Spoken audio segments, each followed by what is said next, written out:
He walked into the bookstore, confident and dismissive, ready to challenge the clerk. What he didn't know. The quiet man behind the counter was the very author of the book he condemned. The bookstore was warm and inviting, sunlight streaming through the tall windows and casting soft golden pools of light across rows of bookshelves. It was the kind of place where time seemed to slow, where the scent of paper and ink mixed with the quiet murmurs of readers lost in their worlds. Among the stacks, a black man stood behind the counter, arranging a display of new releases. His eyes were calm, attentive, and there was a quiet confidence about him, something that suggested he belonged here deeply. The bell above the door jingled sharply, interrupting the peaceful atmosphere. A white man in his early 40s stepped inside, his face tightening as he scanned the shelves. He wore a business jacket, but there was something restless about his stride, an edge of impatience or irritation that didn't quite fit the cozy space. His gaze landed on a book perched on a nearby table, its cover bold and bright. He picked it up, flipping through the pages quickly. A frown crept across his face. With a quick step, he approached the counter where the black clerk was standing. "Excuse me," he said sharply, holding the book up. "This book is full of mistakes. How can you sell this? It's inaccurate."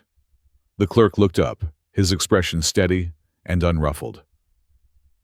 "What kind of mistakes are you referring to?" he asked, his voice calm and measured. The man didn't wait for a detailed answer. "It's just wrong. Whoever wrote this doesn't know what they're talking about. You should take it off the shelves." The clerk's calm gaze didn't waver. "This book has been reviewed by many experts in the field and has been well received. Are there specific errors you'd like to discuss?" The man shook his head, his frustration mounting. "No, I'm not going to argue with you. You don't know what you're doing. This book misleads people." A few customers nearby began to take notice of the rising tension. Whispers started. The peaceful bookstore was suddenly charged with unease. The man's tone grew louder, his words sharper. "Maybe this isn't the right place for people like you to be selling books like this," he said under his breath, but loud enough for those nearby to hear. The clerk's eyes darkened slightly, but his voice remained calm. "Sir, I am here to help every customer with respect. If you have concerns about the book, I'm happy to discuss them." The man's face reddened, but he refused to back down. "You're just trying to defend it because you're involved with it somehow." At that moment, the atmosphere thickened. The clerk's lips curved into a small, knowing smile. He reached up and adjusted his glasses slowly. "I'm actually the author of this book," he said quietly but clearly, allowing the words to hang in the air. The man blinked, stunned. The other customers stopped what they were doing, turning to listen. The clerk continued, "And I also run the publishing company that brought this book to life. My mission is to bring diverse voices and stories to the forefront, to challenge the narratives that have been dominant for too long." The man's frustration faltered, replaced by surprise and confusion. The quiet authority in the clerk's voice shifted the entire room's energy. The bookstore was no longer just a place of commerce. It was a stage where stories were defended, truths revealed, and respect demanded. The soft murmur of conversation and the gentle rustling of pages filled the cozy bookstore as sunlight streamed through the large windows, casting warm patterns on the wooden floor. Shelves, lined meticulously with books of every genre, created narrow aisles where readers wandered, lost in thought. The smell of aged paper mingled with the subtle scent of coffee from the corner cafe, making the place a sanctuary from the bustle of the city. Behind the counter stood Dr.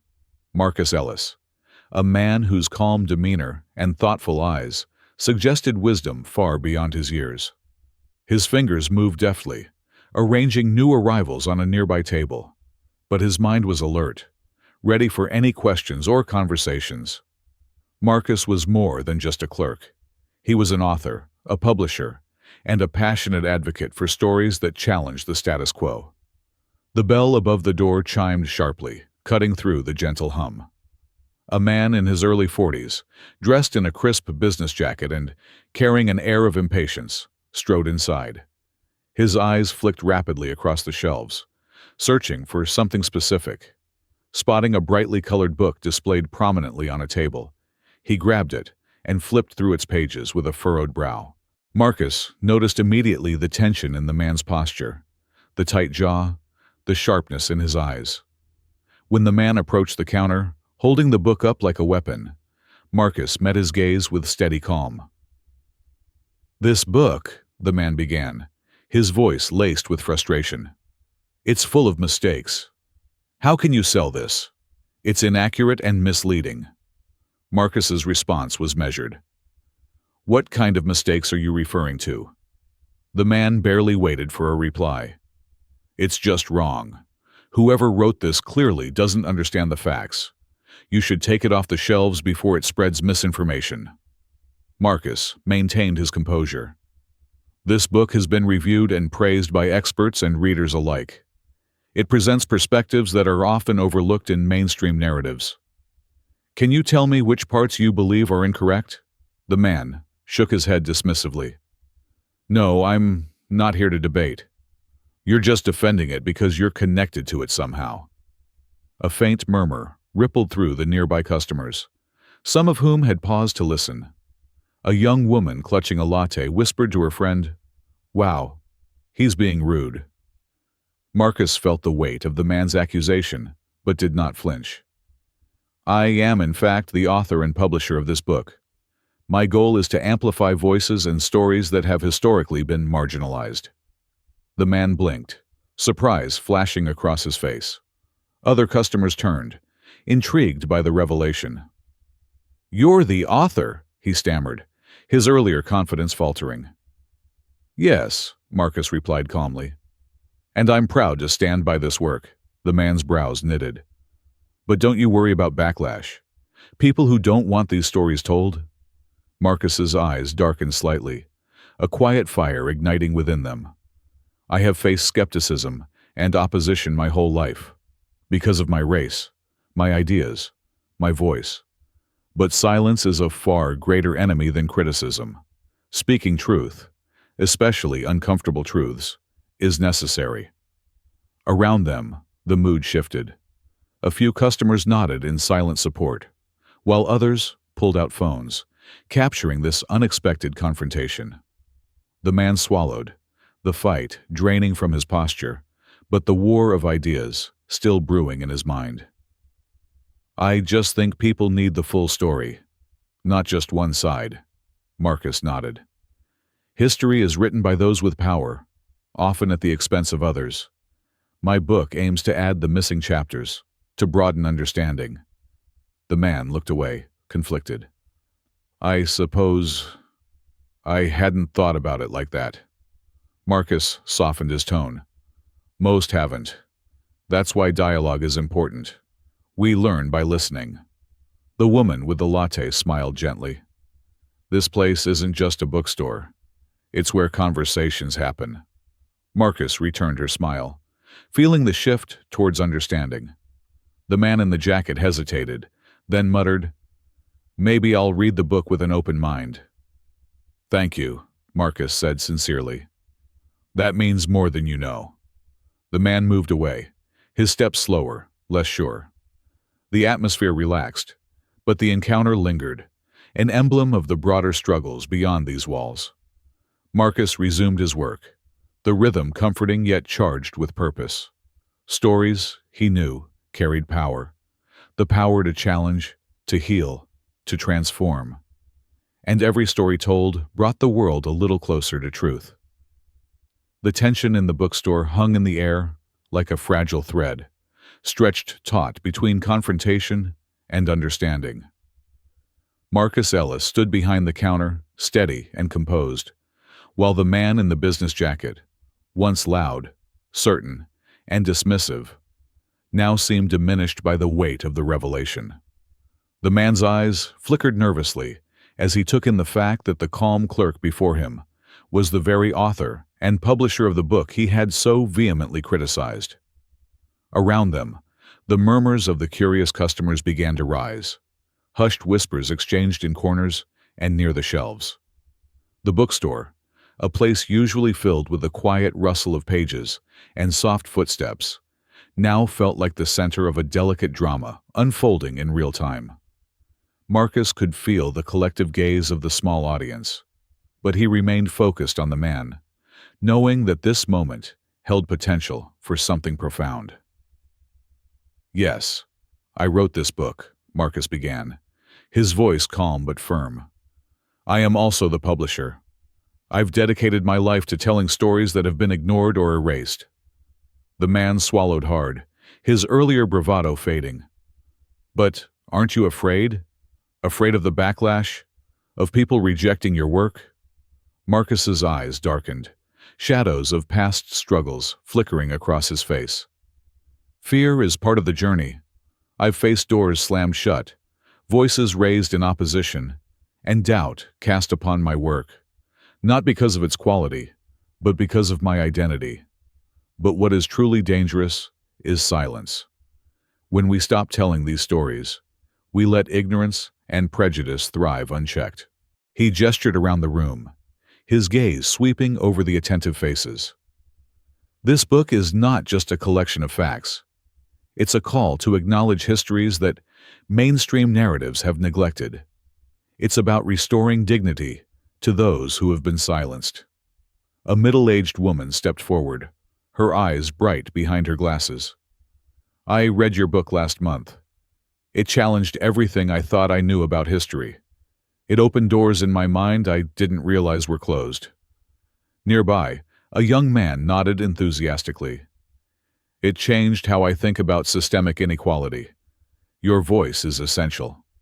Marcus smiled warmly, touched by their words. "Thank you.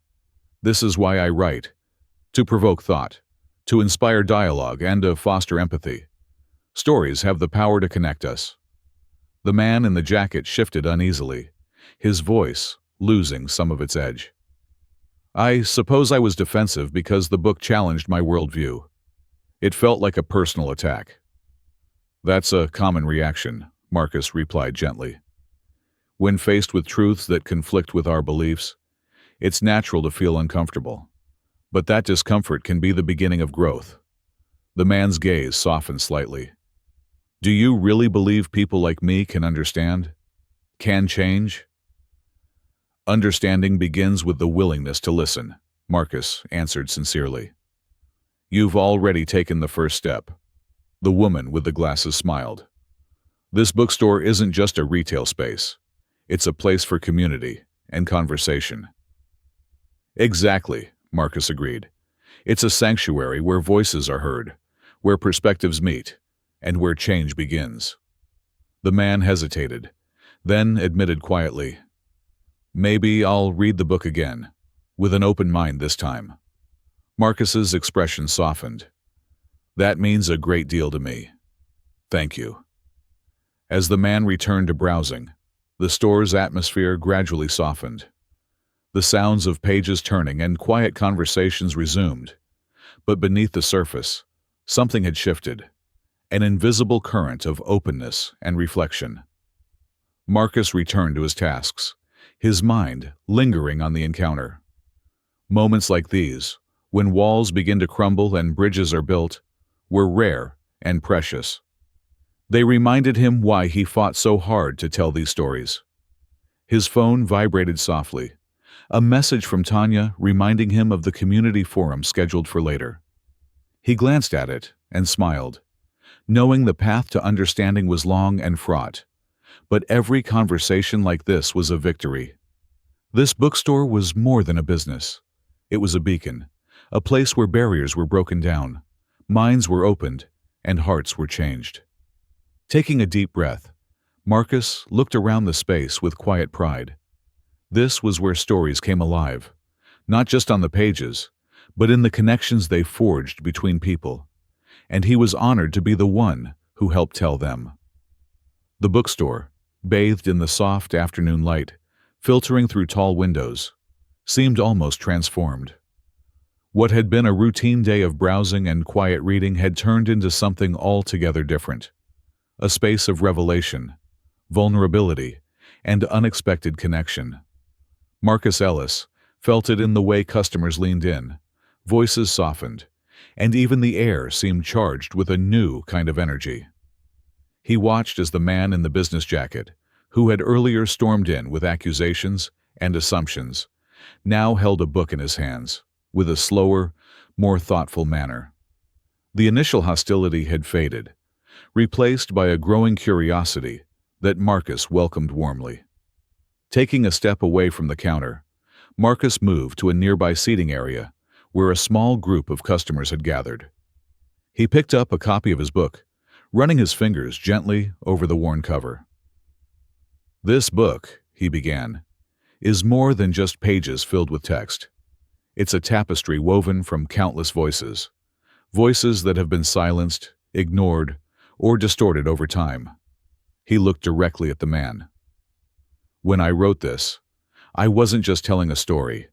I was giving a platform to people whose histories have been erased from the mainstream narrative.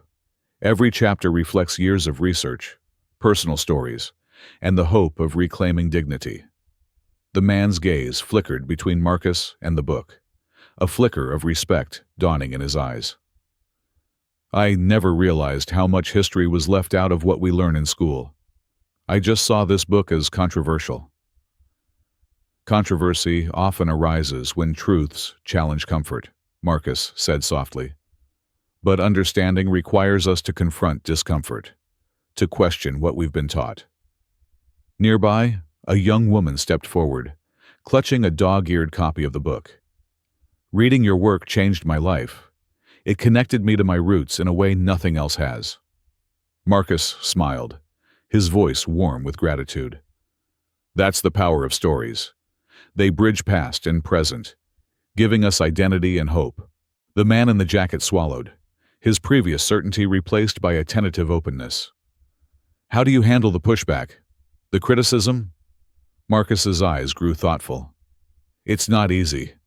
There are days when doubt creeps in, when the resistance feels overwhelming. But every letter from a reader who found courage, every dialogue like this, reminds me why I do this. Writing is my resistance, my contribution to change." He paused, then added, "And it's not just about me telling the stories. It's about empowering others to tell theirs. This is a collective journey." The man nodded slowly. "It's clear you're building something bigger than a book or a business." Marcus chuckled softly. "I hope it becomes a movement, one where we listen, learn, and grow together." Around them, customers began to voice their thoughts, sharing how the book had shifted their perspectives. Some spoke of confronting uncomfortable family histories, others of gaining insight into ongoing social issues. The atmosphere shifted from confrontation to community. The bookstore no longer felt like a mere retail space, but a sanctuary of dialogue and growth. Marcus noticed a little boy watching quietly from a nearby shelf. He smiled gently and called him over. The boy, shy but curious, held out a notebook.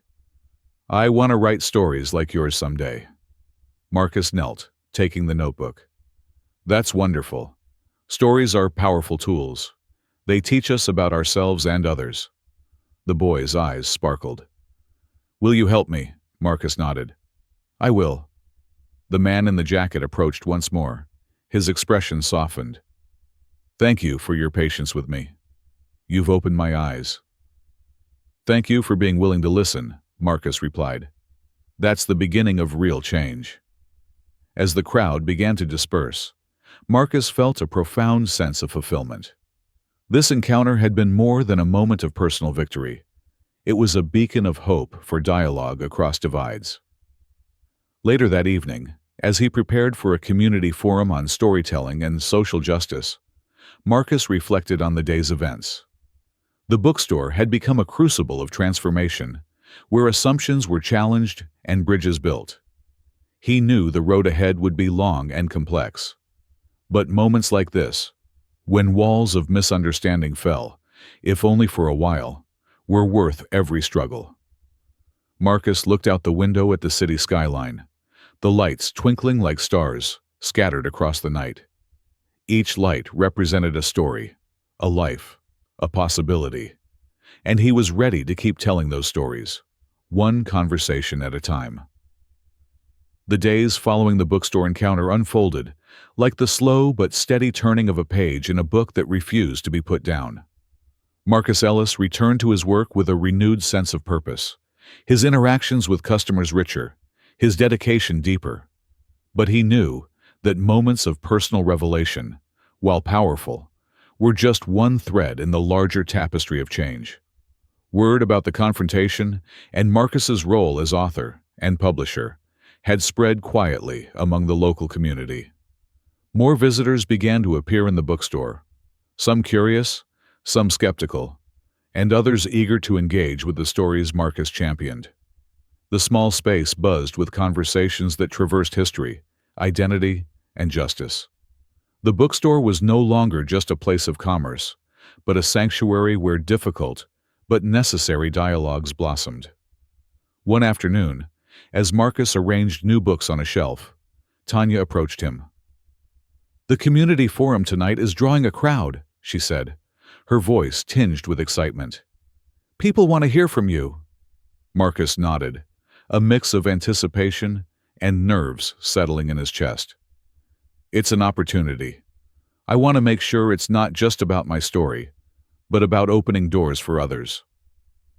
The forum was held in a modest community center nearby, a room filled with chairs arranged in a semicircle, a small podium at the front, and walls adorned with posters celebrating diversity and social justice.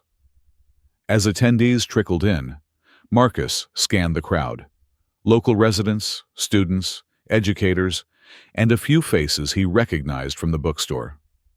When the time came, Marcus stepped up to the podium, the weight of the moment pressing gently against his nerves. He cleared his throat and began. "Thank you all for being here," he said. "Stories are the foundation of our understanding of ourselves and each other. But what happens when stories are silenced or distorted? When histories are incomplete? My work is about filling those gaps and inviting you to join the conversation." He shared parts of his own journey, the struggles he faced as a Black author, trying to break through systemic barriers, the power of storytelling as a tool for resistance, and the hope he held for a more inclusive future. As he spoke, the room grew quiet, attentive. Questions followed, some challenging, others heartfelt. One woman asked, "How do you handle the backlash from those who disagree or resist?" Marcus responded honestly, "It's difficult, but I remind myself that change is often uncomfortable. It requires persistence and courage. Each conversation, each person who listens, brings us closer." A young student shared, "Your book helped me understand my family's history in a way I never could before. It made me proud." Marcus smiled, his heart full. "That pride is what drives me, to give voice to stories that heal and empower." The forum continued with vibrant discussions, laughter, and moments of shared understanding. The bookstore's role as a community hub was cemented, not just a business, but a catalyst for social change. Later that evening, as the crowd dispersed, Marcus and Tanya packed up the room. "Today felt like a real step forward," Tanya said softly. Marcus nodded. "It did, but the work never stops." Back at the bookstore, Marcus reflected on the journey, the confrontations, the conversations, the connections. He thought of the man in the business jacket who had come in with skepticism but left with new questions. He thought of the customers who had found hope and courage through his work. He realized that every story told, every dialogue opened, was a victory against silence and misunderstanding. The next morning, a letter arrived at the bookstore, hand-addressed with elegant script. Marcus opened it carefully. Inside was a note from a local school principal, expressing gratitude for the positive impact Marcus's book had on students, and requesting a visit to speak with the youth. Marcus smiled, feeling the ripple effect of his efforts. Change was happening, not in grand gestures, but in these small, persistent moments. As the day wore on, more visitors came to the bookstore, some to browse, others to talk. Marcus greeted each with warmth, ready to listen and share. The bookstore was a beacon of stories, a place where voices found space and respect was earned. And Marcus Ellis knew the journey was far from over, but every step forward was worth the struggle. He looked out the window at the city lights flickering to life, a mosaic of lives and stories intertwined. In that moment, he felt a quiet certainty. The power of stories was limitless, and the future was theirs to write. The soft glow of the bookstore's lamps spilled across the worn wooden floor, casting long, gentle shadows that stretched toward the tall windows. Outside, the city's evening lights flickered to life, a tapestry of stories unfolding in the quiet streets and bustling neighborhoods beyond. Inside, the atmosphere was warm and peaceful, a stark contrast to the tension that had once filled this space days before. Dr. Marcus Ellis stood behind the counter, his hands resting lightly on the polished surface. His eyes scanned the shelves, the books, the faces of the few remaining customers who browsed quietly, lost in their own worlds. This place had become so much more than a bookstore. It was a sanctuary, a refuge, a gathering place for voices long unheard and stories waiting to be told. Marcus thought back to the day when the man in the business jacket had burst in, brimming with skepticism and anger. What had started as a confrontation had evolved into a conversation, one that had challenged assumptions, broken down walls, and opened hearts. That moment was a turning point, not just for one man, but for everyone who had witnessed it. He remembered the man's surprise when Marcus revealed himself as the author and publisher of the very book he had criticized. He remembered the gradual shift, from hostility to curiosity, then reflection, and finally, a tentative openness. It was a reminder that beneath conflict often lay opportunity, the chance to learn, to grow, to change. The bookstore had since become a beacon for dialogue. More visitors arrived each day, drawn not only by the books, but by the promise of community, understanding, and connection. Marcus's work, his stories, had sparked conversations that reached beyond these walls, into schools, homes, and hearts. His phone buzzed softly on the counter, breaking his reverie. A message from Tanya, his trusted colleague, flashed on the screen. "A group of local students wants to visit and hear your story. They've been inspired." Marcus smiled, warmth spreading through his chest. It was moments like this, the ripple effects of his efforts, that sustained him. He thought of the young boy who had approached him timidly, clutching a notebook filled with stories waiting to be written. The hope, shining in that child's eyes, was a testament to the power of storytelling, to the promise of a future shaped by truth and empathy. The bookstore's doors jingled softly as a new visitor entered. Marcus looked up, offering a welcoming smile. He knew every person who stepped inside carried their own story, their own questions, their own hopes. And in this space, those stories could find voice. Marcus's gaze drifted to the window once more, watching as the city stretched out beneath the starry sky, a mosaic of lives, histories, and possibilities. He felt a deep, quiet certainty. The journey toward justice, understanding, and respect was far from over. But every story told, every conversation opened, every mind changed was a step forward. The future was being written, one page, one story, one heart at a time. And Marcus Ellis was proud to be a part of it. With a gentle sigh, he turned from the window and returned to his work, ready to continue the mission he had embraced so fully. Because stories were more than words on a page. They were the bridges that connected humanity. And as long as there were stories to tell, and ears willing to listen, hope would endure.